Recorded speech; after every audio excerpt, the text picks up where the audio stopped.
Welcome to another daily roundup of Russian Telegram chatter. Your like and subscribe to my channel would really be appreciated. Subscription is free and it only takes a moment of your time. I monitor and translate Russian Telegram chat channels as a general mood check so you don't have to. Remember, please do your own research and be wary of propaganda and disinformation, which occurs frequently in Russian chat, especially when there is bad news for Russians concerning the country's illegal and genocidal war in Ukraine.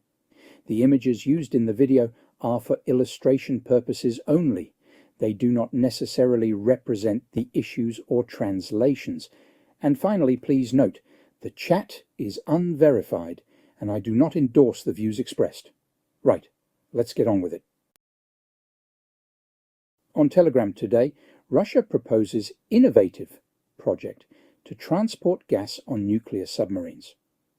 One of President Putin's closest friends, the president of the Kurchatov Institute, Mikhail Kovalchuk, proposed an innovative mega project which, according to his idea, will allow gas to be exported from Russia through the Arctic Ocean.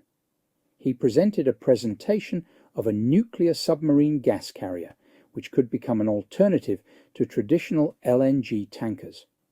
At the same time, Russia is not capable of producing even conventional LNG tankers, let alone underwater gas carriers.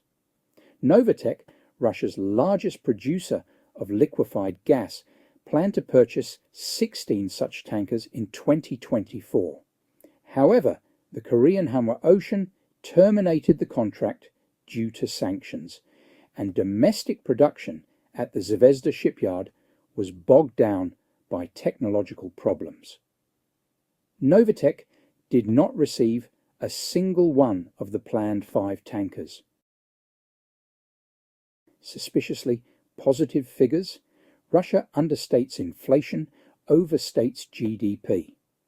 This is the conclusion we came to at the Stockholm Institute of Economics, which said the economic indicators look suspiciously good for a country that is waging war.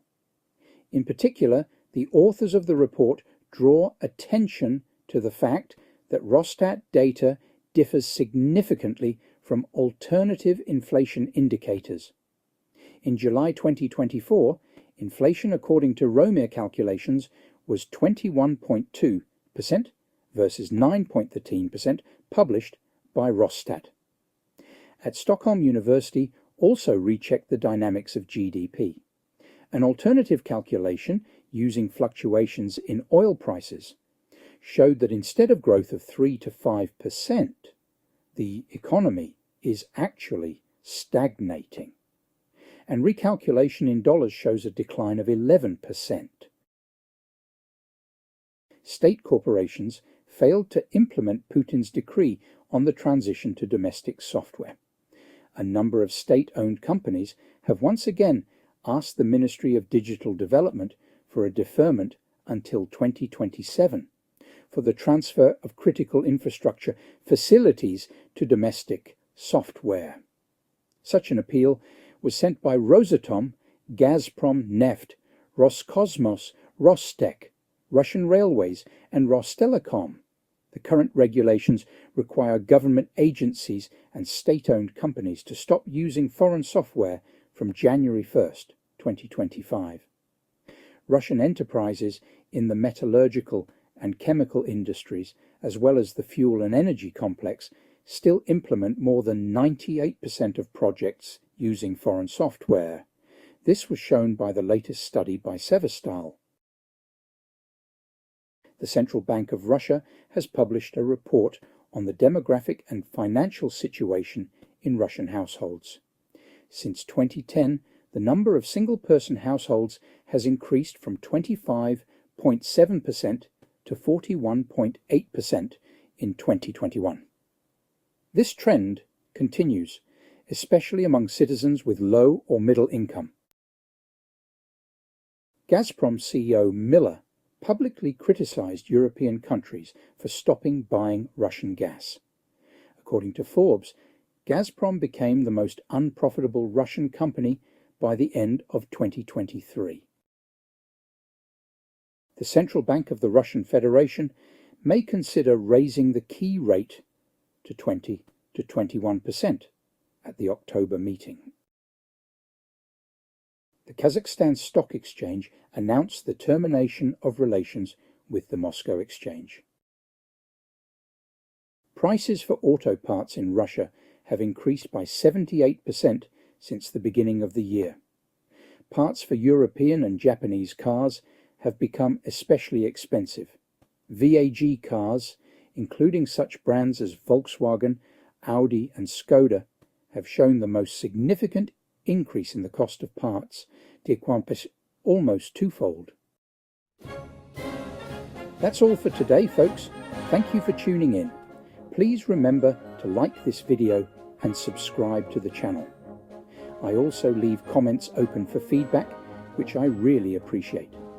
You can view my original posts in much more detail on Twitter. Follow me, Beefeater Chi.